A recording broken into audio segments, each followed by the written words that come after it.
So guys देखो यार, बहुत ज्यादा वाला सॉरी, क्योंकि कल मैं बिजी था तो कल की फ्राइडे नाइट स्मैकडाउन को मैं कवर ही नहीं कर पाया।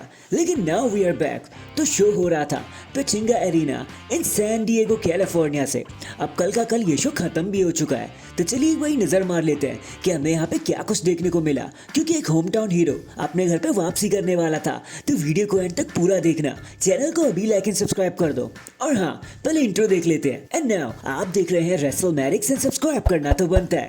तो यह शो की धमाकेदार स्टार्टिंग होती है the home town hero Rey Mysterio से, जिनको एक मैसिव पॉप अप मिलता है और वो हैवी ग्रेटिट्यूड के साथ रिंग में आ जाते हैं और कहते हैं फ्राइडे नाइट स्मैकडाउन पर आप सभी का शुक्रिया, आप सभी का वेलकम, और घर वापस आके बहुत अच्छा लगता है। मैं आपको बता दूं, हम फिर से इम्पॉसिबल काम करने वाले हैं, क्योंकि मिस्टर 619 अब ऑफिशियल हो चुके हैं इन द रॉयल रंबल। ठीक वैसे ही जैसे 2006 में हमने रॉयल रंबल जीता था और वर्ल्ड हेवीवेट चैंपियनशिप को क्लेम किया था, लेकिन वो मैंने अपने दोस्त एडी के लिए किया था। सी रोमन, सीना, रॉलिंस, पंक, हर तरीके का कंपटीशन हमें यहाँ देखने को मिलेगा, लेकिन हम रुकने नहीं वाले। एक बार फिर से हम कंपटीशन को क्रॉस करके आगे जाएंगे और जीत कर ही सामने आएंगे। लेकिन बस उनका इतना ही कहना था कि तभी the price fighter Kevin Owens भी वहां पर आ जाते हैं। फिर केविन ओवेंस कहते हैं कि मैं माफी चाहूंगा, बट रे मिस्टीरियो प्लीज आप रॉयल रंबल को जीतना, और जीतने के बाद फिर आप मुझे चैलेंज करना फॉर द टाइटल। देखो यार, मैंने अपनी लाइफ में बहुत सारे कामों को अंजाम दिया है, हर चीज कर लिया है, रेसलमेनिया को मेन इवेंट कर लिया है, अपने भाई के साथ भी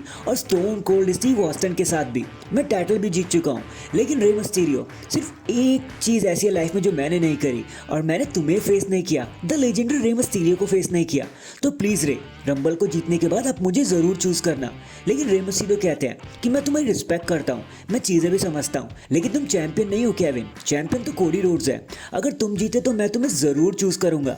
तो केविन को गुस्सा आ जाता है और वो कहते हैं रे, तुम क्या पागल हो क्या? लगता है कोडी ने भी तुम्हारा ब्रेन वॉश कर दिया है, तुम्हें सच में सच दिखाई ही नहीं दे रहा।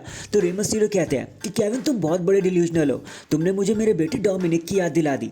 बस इतना सुनते ही केविन ओवेंस रे मिस्टीरियो पर अटैक करने की सोचते हैं, लेकिन रे मिस्टीरियो ने काउंटर करके रिंग से खदेड़ने में कामयाब हो जाते हैं। फिर वही बैक स्टेज में हमें बियंका नायोमी देखने को मिलते हैं।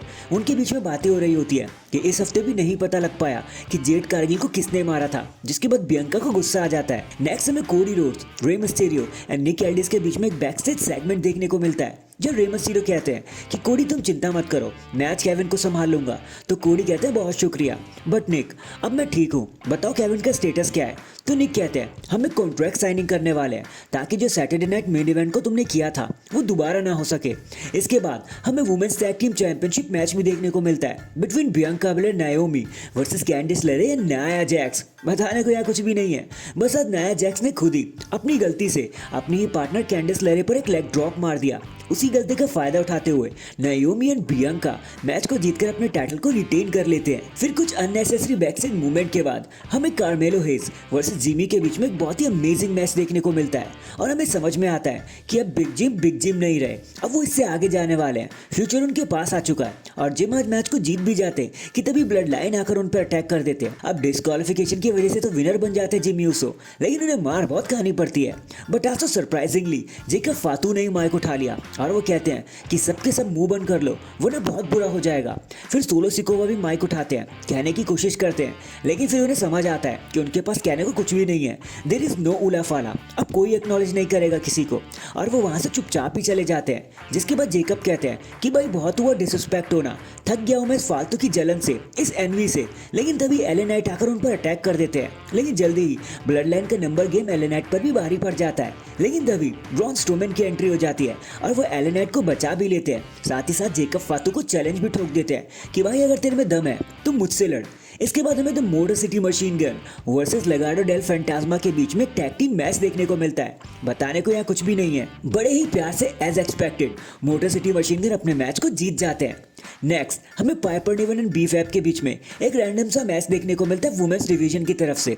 पाइपर मैच को जीत जाती हैं, लेकिन मैच के बाद वो चेल्सी के साथ मिलकर बीफैब को मारने लगते हैं, लेकिन तभी मिचिन कैंडोस्टिक के साथ वहां पे आ जाते हैं और वो बीफैब की जान बचा लेते हैं। फिर एक टिफी इंटरव्यू के बाद हमें Rey Mysterio Mysterio versus Kevin Owens के बीच में फर्स्ट टाइम एवर मैच देखने को मिलता है, जहाँ रे मिस्टीरियो ने अपनी जीप भर के जान लगा दी कि वो अपनी ऑडियंस को खुश कर पाए, होम टाउन ऑडियंस को। बट हैवी मोमेंटम के चलते विक्ट्री तो केविन ओवेंस के खेमे में ही चली जाती है। लेकिन मैच के बाद जब केविन ओवेंस रे मिस्टीरियो को मार रहे होते हैं, वो इनफेमस पाइल ड्राइवर लगा रहे होते हैं कि तभी कोडी रोड्स वहां पर आ जाते हैं। वो रे मिस्टीरियो की मदद भी करते हैं, लेकिन जल्दी ही ऑफिशियल्स आकर केविन और कोडी को सेपरेट भी कर देते हैं। देन वही बैक स्टेज में हमें निक एल्डिस एंड कोडी का एक सेगमेंट देखने को मिलता है, जब निक एल्डिस कहते हैं कि भाई तुम्हारी दिक्कत क्या है, तुम दोनों लड़ते ही क्यों रहते हो, तुम लोग आउट ऑफ कंट्रोल हो चुके हो ना। तो चलो ठीक है, अब एक कॉन्ट्रैक्ट साइनिंग जब होगी ना, तो तुम और केविन अपने टाइटल को रिस्पेक्टिवली टाइटल्स को रिलिंक्विश कर देने वाले हो। अब बहुत हो गया तुम्हारा, अब तुम्हारे टाइटल को वक्त आ गया है कि ऊपर लटका दिया जाए और देख लिया जाए कि लैडर मैच कौन जीतेगा। और हाँ, एक बात बताता चलो, अब शॉन माइकल्स तुम्हें मॉडरेट करने वाले हैं। एंड फाइनली एक बैकस्टेज मूवमेंट के बाद हमें टिफनी वर्सेस बेली के बीच में एक मेन इवेंट चैंपियनशिप मैच देखने को मिलता है, जहां टिफनी स्टैटन अपने टाइटल को डिफेंड कर रही होती है for the first time ever, वो भी बेली से। एंड वहीं पर फैंस में द पॉप रॉक्स रॉक्सैन पेरेज भी बैठी होती है, जो अपने फ्यूचर अपोनेंट बेली को लड़ते हुए देख रही होती है। एंड आज तो बिना किसी इंटरफेरेंस के टिफनी स्टैटन एक प्रीटियस मून शॉट लगा देती है बेली के ऊपर और मैच को जीतकर अपने टाइटल को रिटेन कर लेती है। और रॉक्सैन कहते हैं कि बेली देर से कुछ नहीं होने वाला। एंड डैंग, इसी के साथ हमारी ये वाली फ्राइडे नाइट स्मैकडाउन ये पर खत्म हो जाती है। लेकिन आपका शो के बारे में क्या कहना था, कमेंट करके जरूर बताना। एंड अगर चैनल पर नए हैं तो चैनल को अभी लाइक एंड सब्सक्राइब कर दो। बाकी मैं मिलता हूँ आपसे किसी और अपडेट के साथ, अब तक के लिए अपना ख्याल रखें और खुश रहें।